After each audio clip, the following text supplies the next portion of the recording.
Hello friends, ഇന്ന് നമ്മൾ ചെയ്യാൻ പോകുന്നത് ഒരു ഹെൽത്തി റെസിപ്പിയാണ്, ബ്രോക്കോളി ചിക്കൻ സാലഡ്. അപ്പോൾ നമുക്ക് സ്റ്റാർട്ട് ചെയ്താലോ. ക്ലീൻ ചെയ്തെടുത്ത ബ്രോക്കോളി നമുക്ക് ഇതുപോലെ കട്ട് ചെയ്തെടുക്കാം. ഇനി ചിക്കൻ കട്ട് ചെയ്തെടുക്കാം. ചിക്കൻ മേടിക്കുമ്പോൾ എപ്പോഴും 1.5 കിലോ താഴെ തൂക്കം വരുന്ന ചിക്കൻ മേടിക്കുക. അപ്പം ചിക്കൻ എന്താണെന്ന് വെച്ചാൽ നല്ല സോഫ്റ്റ് ആയിരിക്കും.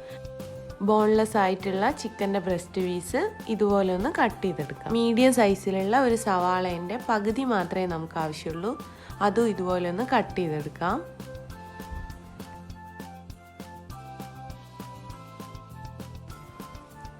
ഇനി നമുക്ക് കുക്ക് ചെയ്യാൻ തുടങ്ങാം. ഞാനൊരു സോസ് പാനാണ് എടുത്തത്. 2 ടീസ്പൂണ് ഒലീവ് ഓയിൽ ചേർത്ത് കൊടുക്കുക. ഒലീവ് ഓയിൽ ഒഴിച്ചു കഴിഞ്ഞാൽ അപ്പോൾ തന്നെ ഒന്ന് ഫ്ലെയിം കുറച്ച് വെച്ച് കൊടുക്കണം, അല്ലെങ്കിൽ പുക വന്ന് തുടങ്ങും.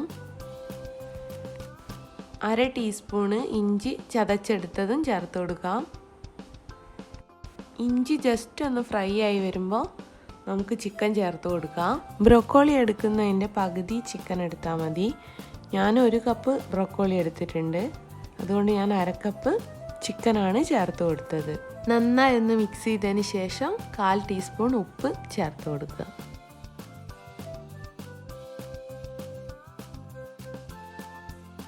ഒരു ടേബിൾ സ്പൂണ് വെള്ളം ചേർത്ത് കൊടുത്തതിന് ശേഷം മൂടി വെച്ചൊന്ന് കുക്ക് ചെയ്തെടുക്കാം.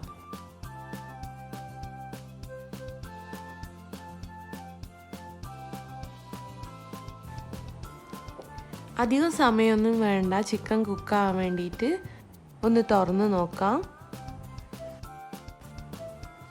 ചിക്കൻ നന്നായി വെന്തിട്ടുണ്ട്.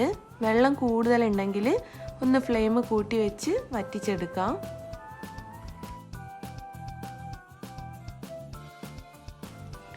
ചിക്കൻ മുഴുവൻ പാനിൻ്റെ ഒരു സൈഡിലേക്ക് മാറ്റി വെക്കുക.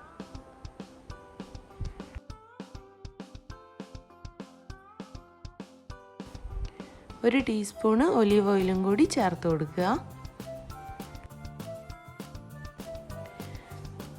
അതിലേക്ക് കട്ട് ചെയ്ത് വെച്ച സവാള നമുക്ക് ചേർത്ത് കൊടുക്കാം.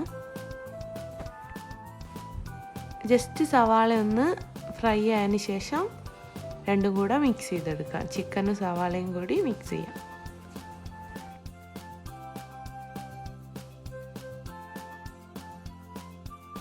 ഇനി നമ്മളെ മെയിൻ ആയിട്ടുള്ള ഇൻഗ്രീഡിയൻറ്റ് 250 ml 1 കപ്പ് ബ്രോക്കോളി ചേർത്ത് കൊടുക്കുക. ഇനി എല്ലാം കൂടി നന്നായി ഒന്ന് മിക്സ് ചെയ്തെടുക്കുക.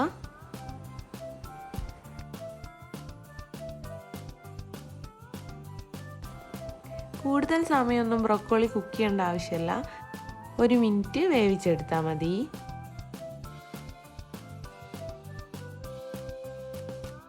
പിന്നെ നമുക്ക് കുരുമുളക് ചേർത്ത് കൊടുക്കാം. 1/4 ടീസ്പൂണ് കുരുമുളക് ചതച്ചെടുത്തതാണ് ചേർത്ത് കൊടുക്കുന്നത്. ഇനി നമുക്ക് ഗ്യാസ് ഓഫ് ചെയ്യാം. അവസാനമായിട്ട് ഒരു 1/2 ടീസ്പൂണ് ചെറുനാരങ്ങ നീരും കൂടി ചേർത്ത് കൊടുക്കാം. നന്നായി ഒന്ന് മിക്സ് ചെയ്തതിന് ശേഷം നമുക്ക് സെർവ് ചെയ്യാം. നമ്മുടെ ഡിഷ് ഇവിടെ റെഡിയാണ്.